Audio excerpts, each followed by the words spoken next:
ስሜትን መቆጣጠር መቻልና ስሜትን መቆጣጠር አለመቻል ልዩነቱ ምንድነው? አሁን ብዙ ጊዜ ስሜት ሲባል አሁን በቃ የምናውቀው ነገር ይመስለናል። ግን አንዳንድ ጊዜ እያወቅነው የማናውቃቸው ብዙ ነገሮች አሉ። ለምሳሌ አንዳንድ ጊዜ ሰዎችን አይታችሁ ከሆነ ሲደሰቱ በጣም በቀላሉ ይደሰታሉ።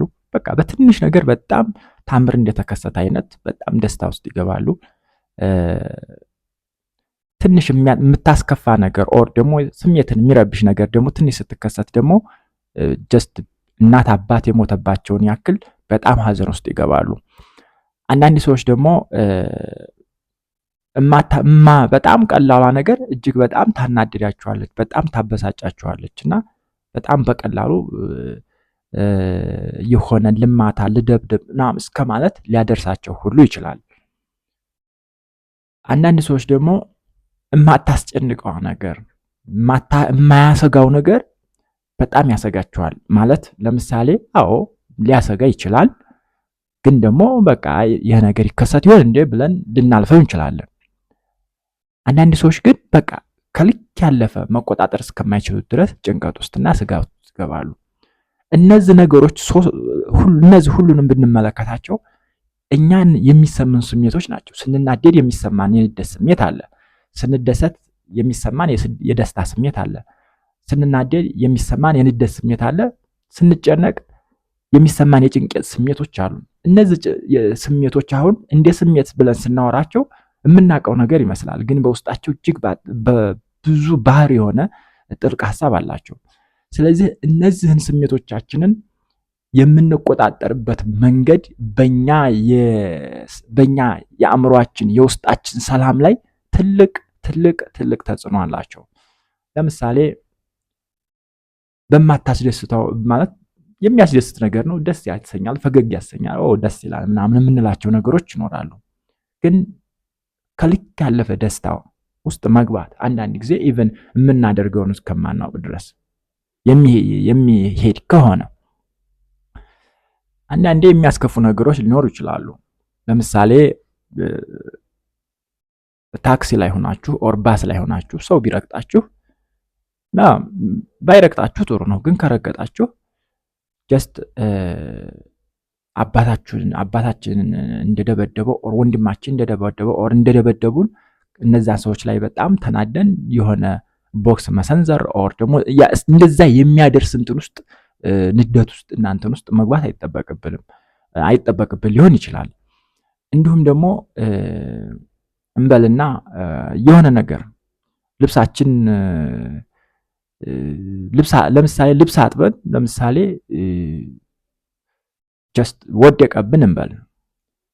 ልብስ አጥበን ቢወድቅብን ልክ ሰው ታሞብን ሆስፒታል የምንሄድ አይነት ስሜት እስኪሰማን ድረስ ውስጣችን የሚከፋ ከሆነ ስሜታችን ምን ያክል ውስጣችን ቀናችን ምን ያክል ሲቀያየር እንደሚውል አስቡት። ምክንያቱም የምንኖርበት ዓለም በአንድ አይነት ሁኔታ ውስጥ አይደለም የሚቀጥለው። ሁኔታዎች በተለያዩ አጋጣሚ ይቀያየራሉ። ስለዚህ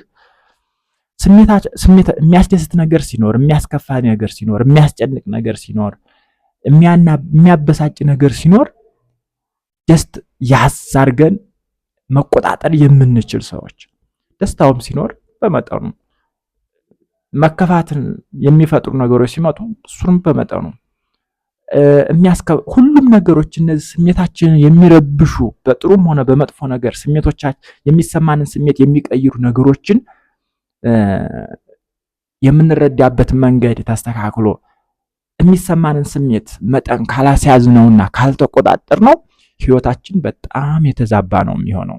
ምክንያቱም ኢቨን በዙሪያችን ከሚኖሩ ሰዎች ጋር እንኳን ያለን ግንኙነት በጣም የተረበሸ ነው የሚሆነው። ምክንያቱም አዳዲስ ነገር ባየን ቁጥር፣ አዳዲስ ነገር በሰማን ቁጥር፣ አዳዲስ ነገር ባጋጠሙን ቁጥር ጸባያችን አብሮ ነው የሚለው አይደለም። ጸባያችን ከተቀያየረ ደግሞ የሚያደርሰውን ተጽዕኖ ተመልከቱት።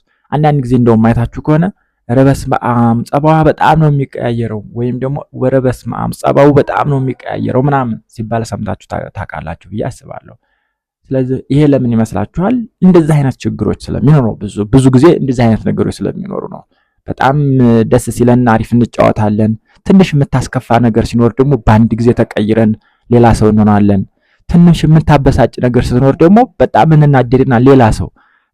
ትንሽ የምታስጨንቅ ነገር ስናይ ወይም ስንሰማ ደግሞ በጣም የምንሸበር ሰው እንሆናለን። ስለዚህ ህይወታችን በጣም የተመሰቃቀለ በቃ የሆነ እያንዳንዱ ቀን ለኛ በጣም የሚያስቸግር ሰውና በጣም የምንቸገርበት ህይወት ነው የሚሆነው ማለት ነው። ስለዚህ እነዚህ ስሜቶች ይህን የሚሰማንን ስሜት መቆጣጠር መቻል አለብን ነው። ይሄ በአንድ ጊዜ የምናመጣው ነገር አይደለም።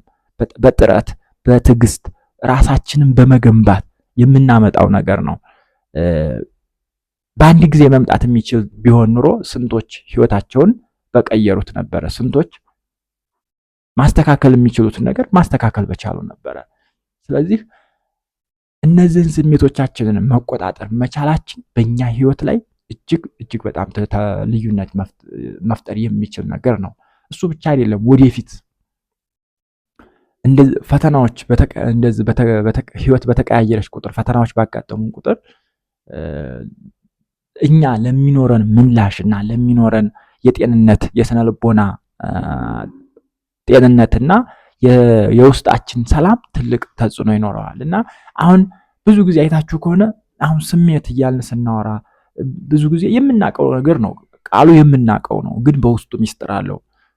አንዳንድ ጊዜ ቅኔም እንደ ቅኔ የሚሆኑ ነገሮች አሉ። ከውጭ እናያቸዋለን፣ ግን ከውስጥ ብዙ ነገሮችን ብንረዳቸው ግን የሚጠቅሙ። ስለዚህ ስሜቶች የሚሰማንን ስሜት መቆጣጠር የምንችል ሰው መሆን መቻል አለብን። የሚያስከፋ ነገር ሲኖር በቀላሉ መከፋት የምንችል ሰዎች መሆን የለብንም። የሚያስደስት ነገር ሲሆን በቀላሉ በደስታ ውስጥ ገብተን የሆነ በቃ ፍንድቅድቅ የምንል አይነት ሰዎች መሆን የለብንም። የሚያነድድ ነገር ቢኖር እንኳ ጀስት ኮንትሮል ማድረግ አለብን። አንዳንዴ በቃ በቀላሉ የሆነ አንገር ውስጥ ገብተን ምናምን የምናደርግ የሆነ ነገር አንጃ ግራንጃ የምንፈጥር ሰዎች መሆን የለብንም። እንደዚሁ የሚያሰጋ ነገር የሚያስጨንቅ ነገር ሲፈጠርም በቀላሉ ጭንቀት ውስጥ መግባት የምንችል ሰዎች መሆን የለብንም። ይህንን ደግሞ ከራሳችን ጋር ነው። የሚያስደስት ነገር ሲኖር ደስታችንን ያዝ እያደረግን ራሳችንን ማስተማር አለብን። የሚያሳዝን የሚያስከፋ ነገር ሲፈጠር ደግሞ ውስጣችን መከፋት ውስጥ ሀዘን ውስጥ እንዳይቆይና እዛ ውስጥ ለረጅም ጊዜ እንትን እንዳይል የምንሰራው ነገር ነው። በየጊዜው የምንሰራው ነገር ነው ማለት ነው። እና አንዳንድ ጊዜ ማድረግ እንፈልጋለን፣ ግን ደግሞ ጠንክረን አንሰራም። መቀየርን እንፈልጋለን፣ ግን ደግሞ አንሰራም። ይሄ ደግሞ የኛ ኃላፊነት ነው የሚሆነው። ምክንያቱም ሰው የዘራውን ነው የሚያጭደው። የምናገኘው የታገልንበትን ነው የሰራን እንትን ያልነው ነው። እና ስሜቶቻችንን በተቻለ መጠን መቆጣጠር መቻል አለብን። እና ይሄ ደግሞ በህይወታችን እጅግ በጣም ለውጥ ያለው አስቡት። ለምሳሌ አሁን ሰው አንድ ጊዜ በጣም እየሳቀ አንድ ጊዜ በጣም እየተናደደ እያለቀሰ ሌላ ጊዜ ደግሞ በጣም እየተበሳጨ በጣም በቀላሉ በቃ እያኮረፈ በቃ የሆነ እንደዛ ነገር የሆነ ሌላ ሰዓት ደግሞ በቃ እየተጨነቀ እየተሸበረ የሆነ እንደዛ እያለ በእንደዛ አይነት ስሜት ውስጥ እየተቀያየረ ስሜቱ ቀኑን ቢያሳልፍ ምን አይነት ህይወት ሊኖር እንደሚችል አስቡት። ስለዚህ እነዚህ ነገሮችን ብናስተካክል አትሊስት መኖር የሚገባን ህይወት እንዲኖር እናግዛለን። ለምሳሌ ገንዘብ እንዲኖረን እንፈልጋለን፣ ሀብት እንዲኖረን እንፈልጋለን፣ ስልጣን እንዲኖረን እንፈልጋለን፣ እውቀት እንዲኖረን እንፈልጋለን። ግን እነዚህ ነገሮች በሙሉ መስዋዕት የሚያስከፍሉ ነገሮች ናቸው። አመታትን የሚፈልጉ በአመታት ጥረት ውስጥ የሚመጡ ነገሮች ናቸው።